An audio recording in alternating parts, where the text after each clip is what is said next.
আসসালামু আলাইকুম। প্রিয় হবু শিক্ষক ভাই বোনেরা, যারা ষষ্ঠ কোনো বিজ্ঞপ্তিতে আবেদন করেছেন তারা জানেন যে আপনাদের ফল প্রকাশ হবে যে কোনো সময়। তো ফলাফল প্রকাশ করার পরে আপনি সেটা রিকমেন্ডেশন লেটার যে পাবেন, সেই রিকমেন্ডেশন লেটারটা কোথা থেকে সংগ্রহ করবেন, কিভাবে সংগ্রহ করবেন এবং আপনার জয়েনিং স্ট্যাটাস কোথায় দেখতে পাবেন, কতজন কিভাবে কোন প্রতিষ্ঠানে জয়েনিং করলো, সব বিষয়ে কোথায় কিভাবে পাবেন সেটা আমি দেখিয়ে দেবো। তো আমার সাথে থাকুন, দেখতে থাকুন। আপনারা দেখতে পাচ্ছেন যে আমরা এনটিএস এর ওয়েবসাইটে এসেছি। তো আপনারা আরেকটা ওয়েবসাইটে জানেন যে ngi.teletalk.com.bd যে ওয়েবসাইট আছে, সেই ওয়েবসাইটের মাধ্যমে কিন্তু আমাদের আবেদন করতে হয়েছে। যেটা এনটিআরসি এখানে একটা লিঙ্ক দিয়েছিল, সেই লিঙ্কটাই কিন্তু এখানে প্রবেশ করে কিন্তু আমাদের কাজ করতে হয়েছে।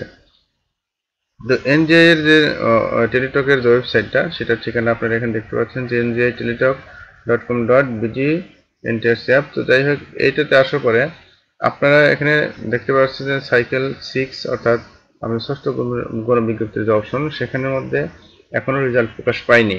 যদি রেজাল্ট প্রকাশ পায় তাহলে কেমন দেখাবে, এখানে পঞ্চম যদি আমি গণবিজ্ঞপ্তি দেখি, তো এখানে দেখতে পাচ্ছেন যে রেজাল্ট হয়েছিল এবং সেখানে দেখেন ই রেজাল্ট পাবলিক সার্কুলার। তো আপনাদের এরকম আসবে। তো ই রেজাল্ট পাবলিক সার্কুলার এরকম আসলে আপনারা কিভাবে রেজাল্ট দেখবেন, সেখানে দেখতে পাচ্ছেন যে e result for public view, e result for institute, e result for applicant. তো অ্যাপ্লিকেন্ট এখানে যাবেন, যাওয়ার পরে আপনার ব্যাচ, তারপর আপনার রোল, এই দুইটা দিলেই কিন্তু আপনি এখান থেকে দেখতে পাবেন।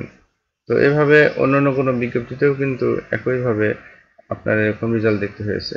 তো মেসেজ তো পাবেনই, তারপরেও যদি এখান থেকে আপনি নিয়ে একটা স্ক্রিনশট নিয়ে রাখতে চান, সেক্ষেত্রে কিন্তু এখান থেকে নিতে পারবেন। তো এই যেমন এই রেজাল্ট, এখানে আসলাম, এখানে এসে দেখেন একই রকম সিস্টেম।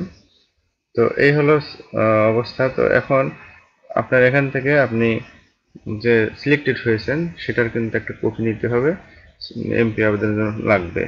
তারপরে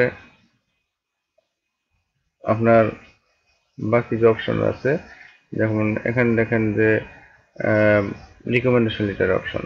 তো রিকমেন্ডেশন লেটার যখন যাবেন, সেখানে ইউজার আইডি আপনি আবেদন করছেন, সেটার ইউজার আইডি এবং পাসওয়ার্ড দিয়ে প্রবেশ করে রিকমেন্ডেশন লেটারটা ডাউনলোড করতে হবে।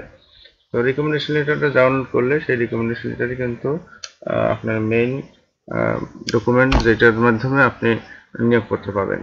এই জন্য আপনাকে খুবই গুরুত্বের সাথে এই বিষয়গুলো নিতে হবে। একটা হলো রিকমেন্ডেশন লেটার, এটা এখান থেকে ডাউনলোড করতে হবে।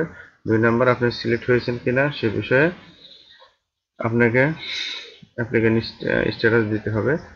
অ্যাপ্লিকেন্ট যে সিলেক্টেড হয়েছেন সেটার একটা কপি লাগবে, যেটা এর আগে আমি এখানে দেখিয়ে দিলাম যে এই যে অ্যাপ্লিকেন্ট জয়েনিং স্ট্যাটাস, এগুলো সবগুলো কিন্তু এমপির জন্য লাগবে। এজন্য এগুলো এখান থেকে সুন্দরভাবে সংরক্ষণ করবেন এবং সেগুলো নিয়েই আপনি প্রতিষ্ঠানে যাবেন। তো এটা ছিল খুবই গুরুত্বপূর্ণ একটা বিষয়।